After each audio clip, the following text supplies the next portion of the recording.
Halo teman-teman, bagaimana kabarnya? Mudah-mudahan kalian baik-baik saja ya.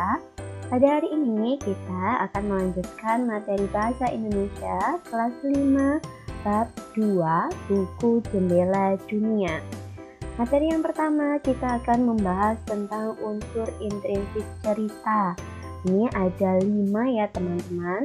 Yang pertama ada tema. Tema itu apa ya? Ternyata tema adalah ide cerita, sebuah gagasan mengapa penulis menuliskan cerita. Tema yang bisa kalian ambil untuk menulis cerita itu misalnya tema keluarga, persahabatan, atau rekreasi, dan lain-lain. Kedua, ada unsur intrinsik amanat. Ada yang tahu amanat itu apa? Iya, ternyata amanat adalah pesan cerita atau pesan yang ingin disampaikan penulis kepada pembaca, teman-teman. Kemudian yang ketiga ada tokoh atau penyokohan. Tokoh adalah individu yang dibicarakan dalam cerita. Biasanya bisa berupa tokoh hewan atau tokoh manusia. Sementara penokohan sendiri adalah penggambaran sifat atau karakter dari tokoh. Jadi maksudnya sifat-sifat apa saja yang dimiliki tokoh dalam cerita, misalnya dermawan, suka menolong, sombong, pemarah, pemalas, dan lain-lain. Unsur intrinsik yang keempat adalah latar. Latar itu merupakan keterangan tentang lokasi dan waktu dalam cerita. Jadi dengan latar ini penulis bisa membuat seolah-olah pembaca itu merasakan bagaimana situasi atau suasana serta mengetahui tempat kejadian dalam cerita. Dan unsur intrinsik yang kelima adalah alur atau plot. Alur adalah rangkaian peristiwa dalam cerita dari awal hingga akhir atau bisa kita sebut sebagai urutan jalannya cerita, gitu ya teman-teman. Materi yang kedua, kita akan membahas tentang majas.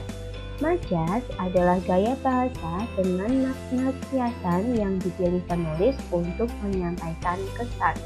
Majas akan membuat cerita memiliki makna mendalam dan menarik untuk dibaca.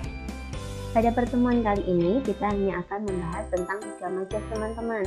Yang pertama ada majas metafora, yaitu majas yang menggunakan kata yang mewakili simbol dari makna sebenarnya.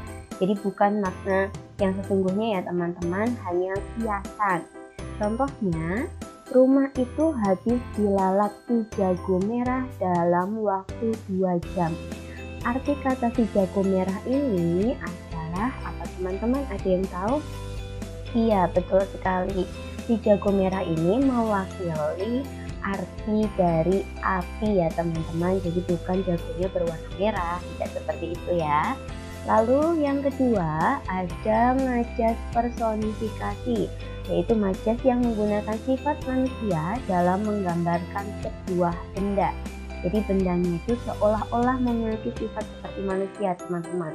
Contohnya, radio itu mendendangkan lagu merdu setiap sore. Kata mendendangkan di sini memiliki arti bahwa radio itu seolah-olah bisa bernyanyi lagu merdu setiap sore. Padahal pada kenyataannya radio tidak bisa bernyanyi ya teman-teman. Lalu majas yang ketiga adalah majas hiperbola, yaitu majas yang menggunakan kata bermakna berlebihan untuk menekankan maksud. Jadi dilebih-lebihkan teman-teman. Contohnya, sesaat setelah peluit lomba dibunyikan, anak itu langsung berlari secepat kilat. Arti kata berlari secepat kilat ini adalah anak tersebut larinya sangat cepat seperti cahaya kilat. Diingat-ingat ya teman-teman, tadi majas metafora itu menggunakan kiasan atau perumpamaan, sementara majas personifikasi itu membuat benda seolah-olah memiliki sifat seperti manusia, dan majas hiperbola itu adalah majas yang bermakna berlebih-lebihan. Selanjutnya kita akan membahas tentang kalimat langsung dan kalimat tidak langsung. Yang pertama adalah kalimat langsung, yaitu kalimat yang diucapkan langsung oleh pembicara kepada orang yang dituju. Contohnya ini pertama, aku bosan, jawab kelinci kecil. Contoh kedua, Aci tunggu, panggilku. Diingat teman-teman, kalimat langsung itu ditulis dalam tanda petik atau di antara tanda petik. Kemudian di belakangnya dikasih keterangan, jawab kelinci atau kata kelinci misalnya. Terus ini yang kedua diberi keterangan dengan panggilku.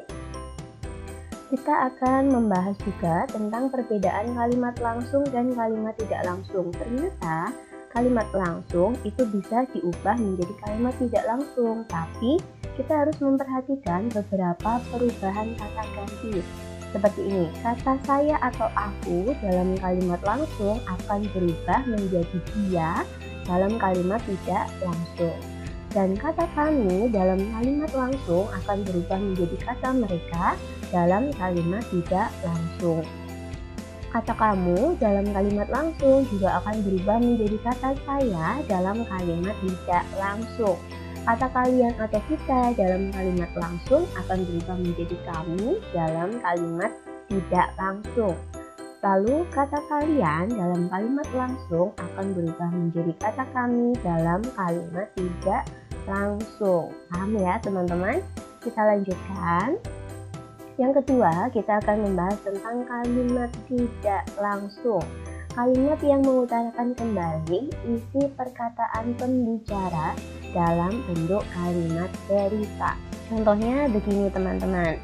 Yang pertama, kelinci kecil mengatakan bahwa ia sangat bosan. Kedua, aku memanggil Aci agar menungguku. Dalam kalimat tidak langsung ditulis dan diakhiri dengan tanda titik ya teman-teman. Kemudian di sini kita juga bisa menambahkan kata bahwa untuk mengubah kalimat langsung menjadi kalimat tidak langsung. Lalu ini kalimat tidak langsung bisa diubah menjadi kalimat langsung, tetapi kita juga harus memperhatikan beberapa hal. Yang pertama adalah perubahan subjeknya. Kata kamu dalam kalimat tidak langsung akan berubah menjadi kata saya atau aku dalam kalimat langsung. Kata kalian dalam kalimat tidak langsung akan berubah menjadi kata mereka dalam kalimat langsung. Dan ternyata pada kalimat tidak langsung itu tidak lagi menggunakan tanda petik teman-teman. Dan yang ketiga, dalam kalimat tidak langsung itu dapat menambahkan kata bahwa, seperti contoh di nomor 1. Ya, paham teman-teman? Oke, pintar sekali. Materi berikutnya kita akan membahas tentang teks fiksi dan non-fiksi. Yang pertama adalah teks fiksi, yaitu teks yang memuat tentang cerita. Peristiwa yang terjadi dalam teks tersebut adalah hasil imajinasi dari pengarang buku. Teks ini dibuat untuk menghibur pembaca. Jadi maksudnya teks fiksi itu tidak berdasarkan kenyataan teman-teman atau hanya dari khayalan si penulis. Sedangkan jenis-jenis teks fiksi itu dapat termuat pada buku cerita anak, cerpen, novel, dongeng, komik, dan puisi. Yang kedua, kita akan membahas tentang teks non-fiksi. Ada yang tahu teks non-fiksi itu apa? Ya, ternyata teks non-fiksi adalah teks yang memuat informasi tentang suatu hal. Hal-hal yang terdapat dalam teks tersebut adalah hasil dari penelitian dan pencarian data. Teks ini dibuat untuk menginformasikan pembaca. Jadi teks non-fiksi itu ditulis berdasarkan kenyataan teman-teman. Sedangkan jenis-jenis teks non-fiksi itu dapat termuat pada buku pelajaran, ensiklopedia, dan kamus. Teman-teman bisa ya membedakan teks fiksi dan non-fiksi? Ya, pintar. Kita lanjutkan. Materi berikutnya kita akan membahas tentang proses pembuatan buku. Teman-teman tahu tidak bagaimana buku itu bisa sampai ke tangan kita? Jadi ternyata pertama penulis memulai dengan ide. Jadi maksudnya penulis itu mencari dulu inspirasi kira-kira akan menulis apa. Setelah ide diperoleh, maka penulis menulis naskah. Lalu naskah yang sudah ditulis akan dicek oleh editor. Jika editor memikirkan bahwa tulisan tersebut sudah bagus, maka akan dikirim ke penerbit. Pada saat di penerbit ini ada dua kemungkinan teman-teman. Naskahnya bisa saja diterima atau bahkan naskah tersebut ditolak. Jika naskah diterima, maka akan diberikan kepada ilustrator agar dibuatkan desain grafis dari naskah tersebut. Kemudian setelah desain grafisnya selesai, akan dikembalikan lagi ke penerbit apakah sudah sesuai atau belum dengan isi naskah. Kalau penerbit sudah oke atau menyetujui, lalu naskah tersebut akan dicetak teman-teman. Kemudian sampailah pada tahap distribusi ke toko-toko hingga bisa kalian beli. Begitu ya teman-teman prosesnya. Kemudian kita akan membahas tentang bagian-bagian buku. Coba teman-teman perhatikan gambar buku ini ya.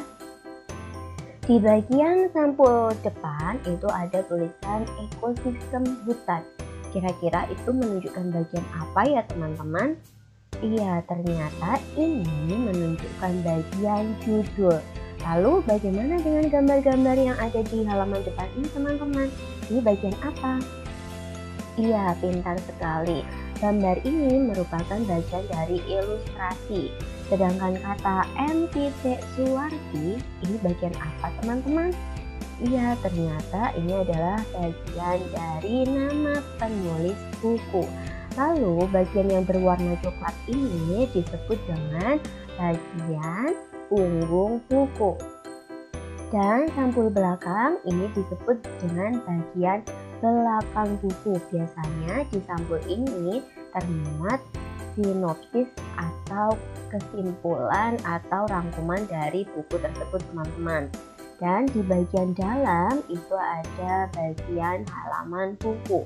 Halaman buku itu memuat tentang daftar isi, kemudian isi atau cerita yang dibahas di dalam buku tersebut.